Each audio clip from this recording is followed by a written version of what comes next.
Hi folks, thank you so much for joining me today. My name's Greg and this is all about candles. I'm your self-proclaimed Canadian candle connoisseur. Happy Sunday everybody. I hope you're enjoying your weekend. Every Sunday I give you guys the WWW Weekly Wax Wrap-Up. This is a really quick synopsis and breakdown of all of the candles that I finished burning this week, how they performed, how they smelt, etc. Several of these candles I actually posted full-length reviews for as soon as I finished burning them. So if you want the more in-depth story, I'll link to that below. I have quite a few candles to get through, so let's just get right into it. First up, I finished off Village Candles Black Bamboo. And I have been burning this candle since the beginning of last summer. And honestly, I didn't really want it to end. I really enjoyed this one. We've got 2 wicks, 21.25 ounces of paraffin wax, 170-hour burn time on these Village candles. And I mean, I've never clocked them, but they definitely get up there. I got this for about $33 on Amazon Canada, and it's also available on the Stonewall Village Candle website if you're in the States. Scent notes are top notes, chamomile blossom, Mediterranean bergamot. Mid notes are black bamboo, lotus flower, and saffron. Base notes, sandalwood, cedar, fern, and amber. I really enjoyed this. Village candles, you've got to be patient with. You never want to trim the wicks. You really kind of have to just let them do their thing. I'd say that the strongest this got was probably a 6.5. I think that in a smaller space during some of the burns in the mid-range where I had a really nice deep wax pool, it got up to maybe about a 7 at some points in certain spaces, but it was a really lovely fragrance. It's very botanical and bamboo-y, and in the base there is a really nice amber note and something a bit zesty.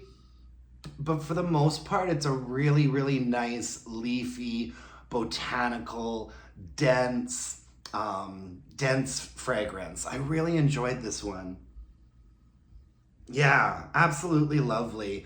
Black Bamboo from Village Candle.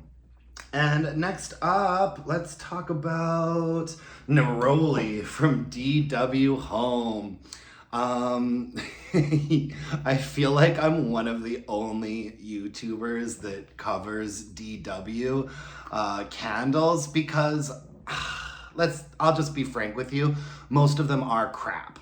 But the reason why I buy DW candles is because I actually like burning them outside, and I sort of monitor the inventory that they have at the Winners in the mall where my gym is. I'm there pretty often. And so once these candles go down to red sticker clearance prices, $8, $9, $10, I snatch them up at that point because a lot of them are really pretty and I like using them as outdoor candles.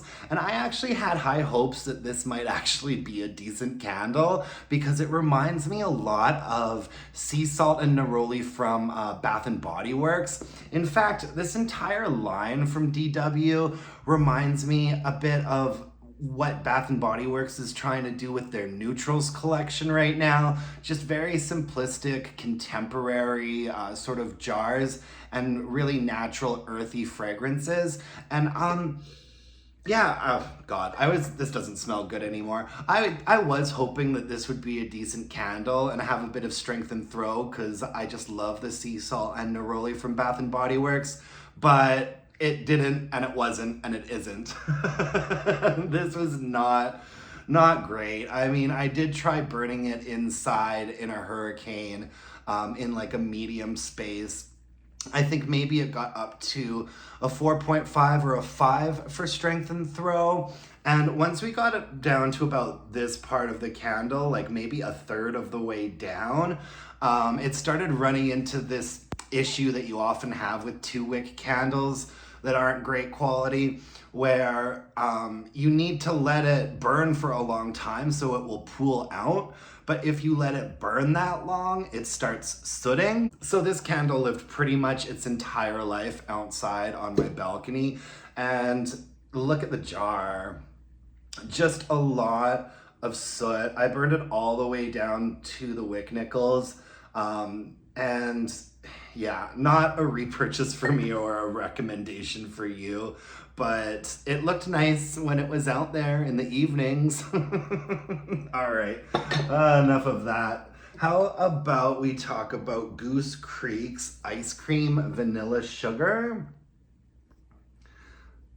This candle was kind of another Soot City situation, if you will. The scent notes on this one are creamy ice cream, waffle cone, and vanilla bean sugar. So this candle, I didn't really think it had an ice cream vibe to it. I thought it was much more of like a vanilla baked good. It was very creamy, but I like it when ice cream candles have sort of a cooling agent to the fragrance, like maybe just a teeny bit of something citrus or minty or eucalyptus, just a teeny bit to give it sort of that cooling sensation. Whereas this is more kind of like a vanilla pie or a vanilla pudding or something along those lines, because there's nothing in it to give it any sort of a icy coolness. And I did enjoy burning the first half of it, and I feel like it performed all right. It was probably a 6 or a 6.5 for strength and throw, but then this happened, and I mean, it was, I caught it like billowing soot at one point. And so I put the rest of this candle under my heat lamp, and I didn't get much. I'm showing you this because whenever I put a candle under a heat lamp, I draw a circle on the bottom. And then if I put it in a candle crock, I put an X on the bottom, just so I know like where the candle's been and I don't accidentally light it some other time. Cause I do have a lot of candles in my sort of rotation all at once, and it's easy for me to lose track. And so I can see here that I put it underneath the heat lamp, and I remember it didn't put out much fragrance there. So I put it in my candle crock, and then I think it was giving me like a 7 for strength and throw in my crock. I have a crock that really, really cooks candles, guys. So, I mean, not a repurchase or a recommendation, although the fragrance was nice. I could really only burn half of this candle, because I was worried my carbon tax was gonna go up if I burned it anymore. Anyways, enough of those shenanigans. I also finished off Jungle Cherry Orchid from Goose Creek. I really enjoyed the aesthetics of this sort of like black jungle botanical line that they did. And the scent notes on this were green leaves, cherry, jasmine, orchid, and vanilla musk. And I really liked this fragrance. It's a little bit corrupt now. The wax doesn't actually look that bad. It was like a colored sort of light red wax. And I am colorblind, so sometimes I have problems accurately sort of gauging the wax situation on things. This candle did definitely get quite murky towards the end of its life. I'm actually surprised that it doesn't look a little bit worse than it does now. But the first 3/4 of it, I thought burned really nicely, and it was a really lovely fragrance, probably like a 7. I like this cherry candle more than I liked Cherry Blossom Pound Cake or Cherry Blossom Soju from Bath and Body Works. I like it more than Firecracker Pop as well, because it's a more sort of fresh, authentic cherry. Yeah, and I enjoyed burning it, but at this point here, it was just teeny tiny wicks, itty bitty flames, and that wax was starting to look so murky that I called it a day before I could even really see the wick nickels or the entire thing had liquefied. I just called it. This wouldn't be a repurchase for me. If you are really desperate for a decent, strong cherry candle, I would probably recommend it. But you know, it didn't perform as great as I thought it would. It's just kind of one of the better cherry candles that I've come across recently. I'll put it that way. So sort of a recommendation with caveats. Okay. Also, I finished up another Goose Creek candle. Where did she go? Soothing Rain. I really like this one, and this is one of the cleaner burning Goose Creek candles that I've had. I burned it all the way right down to the bottom, and you can actually tell that it extinguished itself at the very end there. Soothing Rain does not have scent notes on the bottom. Let me look them up real quick. So the Soothing Rain scent notes are cool spring rain, eucalyptus, rainy notes, soft mint, and dried lavender. Now, I think that those scent notes kind of give this candle a little bit more credit than it deserves. I think that it was quite a bit simpler than all of that. To me, this was just a floral eucalyptus candle. You know, at the end of the day, it was just mostly eucalyptus, something a little bit briny, and then a fair amount of floral. There is a scent story on the website, and you all know how much I love reading those. The restful aroma of soothing raindrops gliding gently through a spring breeze. And I actually did burn this. We've been having some rainy weather in Calgary, and I've been burning this during the rain, and I really enjoyed it. Strength and throw was like a 6.5 or a 7. This is a pretty simple candle, not too complex. Honestly, probably not a candle that I'm gonna remember in a couple of months from now. Not a repurchase for me. If you like these sorts of candles, eucalyptus florals, I would recommend it to you because it burned really clean. The wax was really pretty. I got all the way down to the bottom, and it had good strength and throw. So overall, it didn't leave like a big impression on me, but it was a really nice, pleasant candle. Next up, we've got Surf Shop from Bath and Body Works. Now this is probably one of my favorite candles from Bath and Body Works right now. This has gotta be this is probably in the top 10 of my favorite candles from Bath and Body Works at the moment. The scent notes on it are Oceanside Birch, Sparkling Waves, and Summer Breeze. I will link to my full review of this candle below in case you're interested, because I had a lot to say about it. There isn't any aloe or melon listed on the scent notes, but after a lot of thought and a lot of sniffing and a lot of praying, I've come to the conclusion that this is like an aloe and melon candle with a woodsy note and a brininess. I don't know why that's not listed on here. And I don't really care because I absolutely love it, and I found it and I gave it a chance. It looks beautiful when it's burning as well. Strength and throw on this was like probably a 7 for the first 2/3, and then the last third of the candle did get a little bit duddy and a little bit weaker. I think I actually removed a little bit of wax from it at some point, which I really hate to do, but that was kind of my last resort. And then it got better. Overall, in general though, it was a really nice, clean, pleasant burn, decent strength and throw, and a really interesting and complex but lovely scent.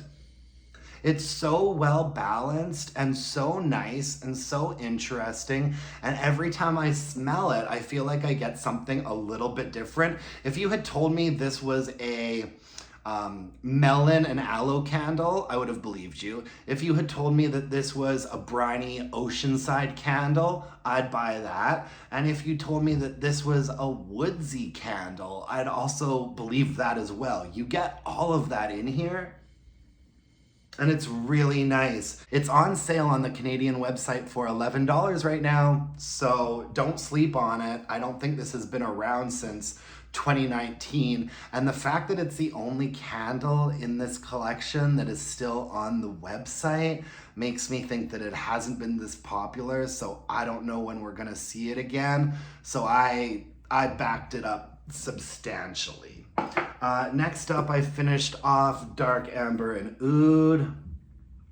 This is another one. I think that this candle is also probably in my top 10 favorite Bath and Body Works candles right now. It's absolutely lovely. It performed like a dream. Strength and throw was like a 7.5. At sometimes it was an 8. And the scent notes are dark golden amber, fresh rainwater, and oud wood.